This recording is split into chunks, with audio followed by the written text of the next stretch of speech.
বিসমিল্লাহির রহমানির রহিম। আসসালামু আলাইকুম। কেমন আছেন সবাই? আশা করছি খুব ভালো আছেন। আমিও ভালো আছি আলহামদুলিল্লাহ। তো বরাবরের মতো একটি ভিডিও নিয়ে হাজির হয়ে গেলাম আপনাদের মাঝে। এটাও শ্বশুরবাড়িতে থাকাকালীন ভিডিও। তো আমি সেমাই রান্না করছিলাম, মানে লাচ্চা সেমাই। তার জন্য এই যে দুধ গরম করে তার মধ্যে এলাচ দিয়ে দিয়েছি, আর পরিমাণ মতো লবণ আর চিনি দিয়েছি। তারপরে যে দুধটা যখন বলক আসবে ঠিক তখনই সেমাইটা দিয়ে দিতে হবে, আর সাথে নারিকেল কিশমিশ যেটা পছন্দ করেন দিয়ে দিতে পারেন। আমি নারিকেল দিয়ে দিয়েছি কুচি করে কেটে, এইভাবে এরা খেতে পছন্দ করে। আর সেমাই রান্না করার টিপস হচ্ছে, সেমাই কিন্তু নাড়াচাড়া করা যাবে না, এই যে বলক আসলে দিয়ে নামিয়ে নিলেই হয়ে যাবে। এটা যেহেতু ঘিয়ে ভাজা লাচ্চা সেমাই তো হয়ে গিয়েছে। এদিকে আমি এই যে প্যানে তেল দিয়ে দিয়েছি। মাছ ভুনা করব কিছু, পাঙ্গাস মাছ। পাঙ্গাস মাছটা ভুনা খেতে ভালো লাগে, সবজির সাথে দিলে আসলে খেতে ভালো লাগে না। তো আমি এই যে ভালো করে মাছগুলো উল্টে পাল্টে নিচ্ছি, ভালো করে ভেজে নিব।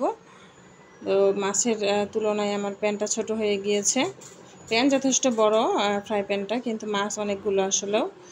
তো ভালো করে ভেজে এই তো উঠিয়ে নিচ্ছি। তো যেসব ব্যাচেলর আপু ভাইয়ারা আছেন তারা দেখতে পারেন, কাজে আসবে ভিডিওটা। আর যেসব আপু ভাইয়ারা রান্না পারেন তাদের তো আসলে দেখার দরকার নাই, তারা এমনিতেই অনেক এক্সপার্ট। তো লেজটা কম ভাজা হয়েছিল, তাই একটু চেপে চেপে ভেজে নিচ্ছি।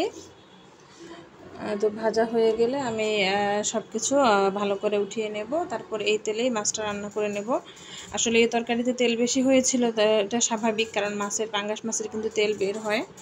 তো যে কারণে তেলটা বেশি বের হয়েছিল, ব্যাপার না, কেউ কিছু বলে না আসলেও।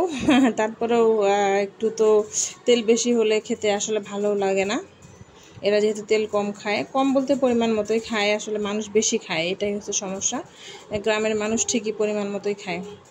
তো আমি এই যে পেঁয়াজ রসুনের মধ্যে দিয়ে দিলাম হচ্ছে লবণ, হলুদের গুঁড়া, মরিচের গুঁড়া, জিরার গুঁড়া দিয়ে এই যে ভালোভাবে কষিয়ে নিচ্ছি। কষানো হয়ে গেলে এই যে আদা দিয়েছিলাম, তো যে আদা যে পেস্ট করেছিলাম সেটা ধুয়ে একটু পানি দিয়ে দিলাম। তো এই পানিতেই আমার রান্নাটা হয়ে যাবে। তো আমি এখন যেহেতু মশলাটা আগেই কষিয়ে নিয়েছি, এখন এই যে মাছগুলো দিয়ে দিব। মাছগুলো ভালো করে দিয়ে আমি কিছুক্ষণ জাল করলে কিন্তু তরকারিটা রেডি হয়ে যাবে। আর মাঝখানে একটু উল্টে পাল্টে দিব।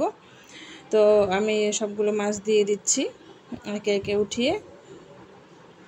এই তো এই ঝোলে কিন্তু রান্নাটা রেডি হয়ে যাবে। এতে ধনিয়া পাতা দেওয়া যায়, কিন্তু আমি ধনিয়া পাতাটা স্কিপ করলাম, কারণ সবাই আসলে ধনিয়া পাতা খেতে পছন্দ করে না, যেহেতু শ্বশুরবাড়ির রান্না, তাই তো অনেক ভেবেচিন্তে করতে হয়। তো এই যে ঢাকনা উঠিয়ে এখন মাছগুলো একটু উল্টে পাল্টে দিব, যাতে মশলাটা ভালোভাবে যায় মাছের মধ্যে। আর এইভাবেই পাঙ্গাস মাছ ভুনা করে খেতে কিন্তু ভালো লাগে। তো ধন্যবাদ সবাইকে, ভালো থাকবেন সবাই।